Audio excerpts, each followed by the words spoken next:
So I want you to break out your new moon journals or wherever you're using to track these things. So some of the questions that I want you to reflect a little bit, I'll invite you to reflect in this moment, is number one of the ways that and it doesn't have to be one, let's say 3 ways that my sensitivity has served me, and writing those down. So in your journal, thinking about your sensitivity traits, number 1 question for reflection, writing down a few things, 1 to 3 things. 1 to 3 things, these are the ways that my sensitivity has benefited me. Make a little note of those. I'll give you a minute. You can do bullet points. Often sensitive folks are pretty good listeners, but sometimes not good at asking for listening, so that's a good thing to notice. Okay.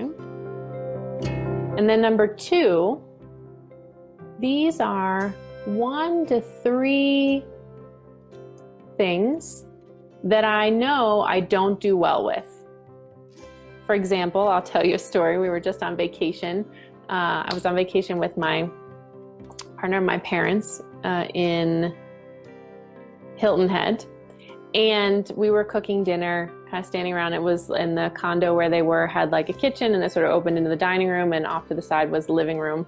And on the TV, my dad was watching some crazy show you may have seen about like alligators. Like it was some contest where I think it was in Louisiana, where people were trying to capture and bring in the best gator. And so like shoot, kill, trap, drag the gator, bring it back to be weighed. And at the end of the day, whoever had the biggest gator won some sort of money prize. To me, as a sensitive person and, sort of subscribing to the theme of oneness and the ethical treatment of, animals and all beings, it's a little bit of an offensive show. And so as it was getting to the part where they were like, wrestling the gator and trying to shoot the gator, and like Bubba and his brother trying to bring in the gator, it was just like too much. It was super violent, and it was too overstimulating for me, mentally, emotionally, and also like the sound of the TV. And I expressed, "Hey Dad, this is too much for me. Can you turn it off?" And his response, as a not sensitive person, was like, yeah, okay, I'm gonna turn it off. I don't like this either. But he actually didn't turn it off in that moment. And so I breathed deeply, and I waited a couple minutes, and I was like, Dad, this is too much for me. I can't, can you mute it or turn it off? And he was like, yeah, okay, I'm gonna turn it off. And he didn't in that moment. And so I just sort of like calmly left the room, went and sat in the bedroom for a couple minutes, did a little tapping, and I was fine.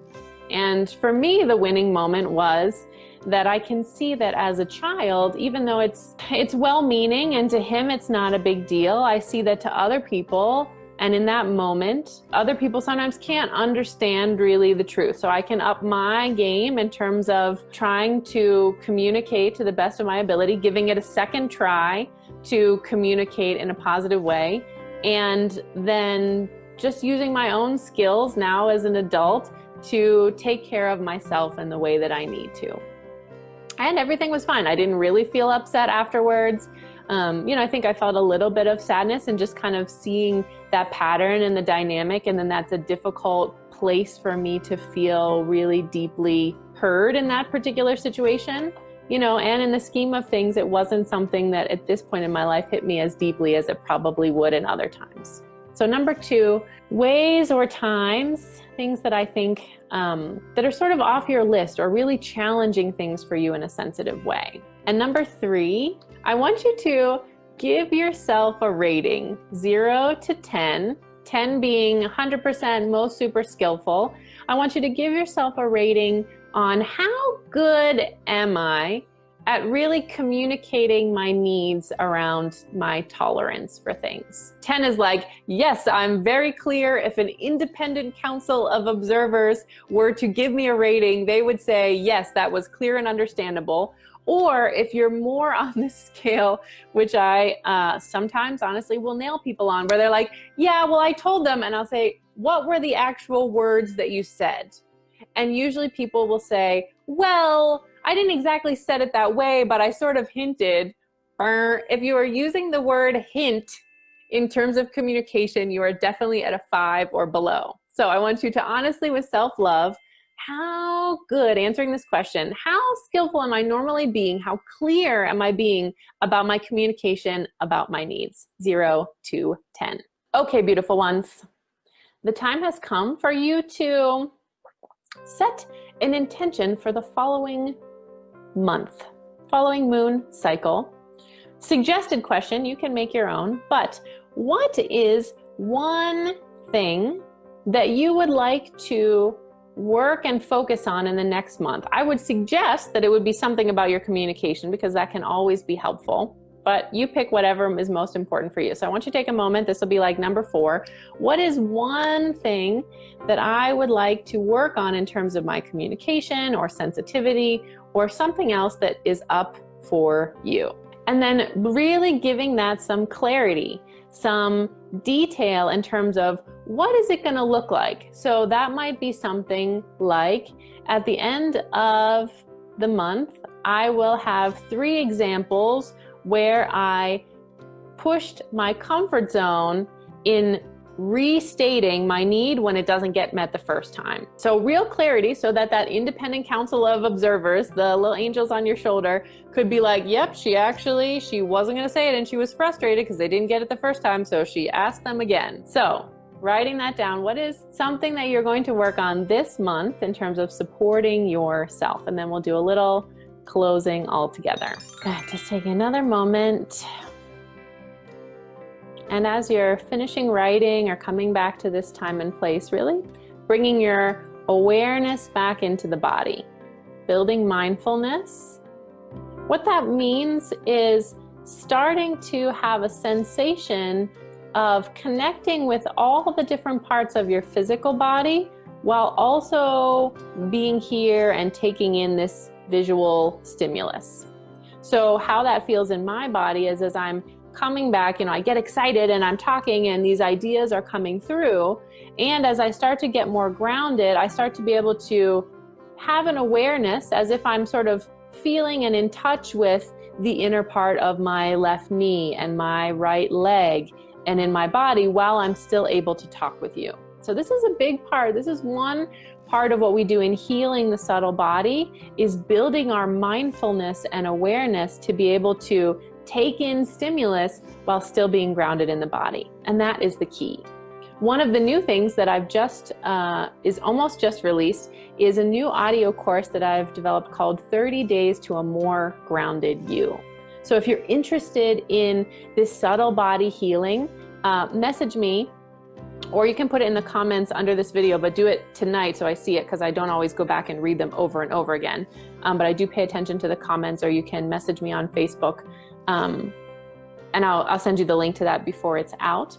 But it's a specific 3-stage process where you get an 8 or 9 minute audio, because I know you're busy, every day for 30 days. And gradually, through these practices and a different awareness, start to build that awareness, which will build your subtle body healing and your tolerance. So, taking a deep breath. As you exhale, dropping the shoulders and bringing your awareness as if your eyes could look down into the body. On the next inhale, noticing any tension that might have been held in your body. And as you exhale, just thinking the thought, I choose to release any and all tension. I want you to pull up a feeling of gratitude for yourself, softening the area behind the heart, feeling gratitude for yourself. Could be that you're here, could be some way that you are or something that you do, but allowing that feeling to be like a bright light shining in the center of your chest.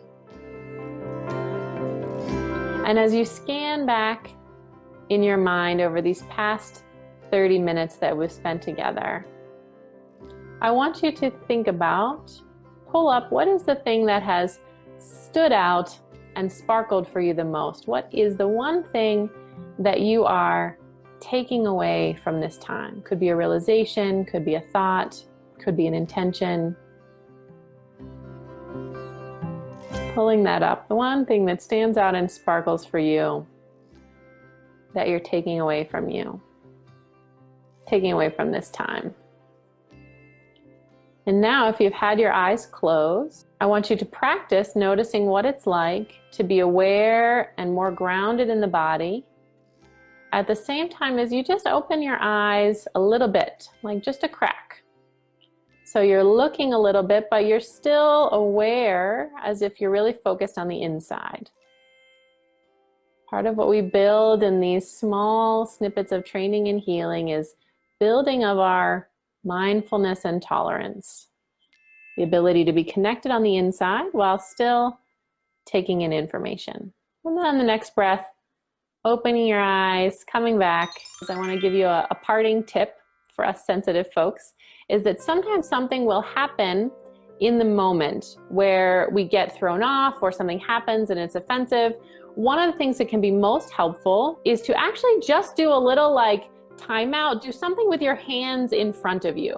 That does several things. One, it signals to the other person that something has happened without you having to say it. Because often we have to like, there's sometimes processing that has to happen first, and we don't want to just like be emotional on people. So making some sort of hand signal. I like the timeout sign because it's kind of like universal, but you can just sort of like hold your hands in front of you. You can do a little namaste. You can just do a little hand holding. You can just put your hand over your heart, and that will give you a moment. Plus you're doing a kind of like kinetic sort of breaking the pattern. So it can sort of help you to get in a new state. So, okay, beautiful ones.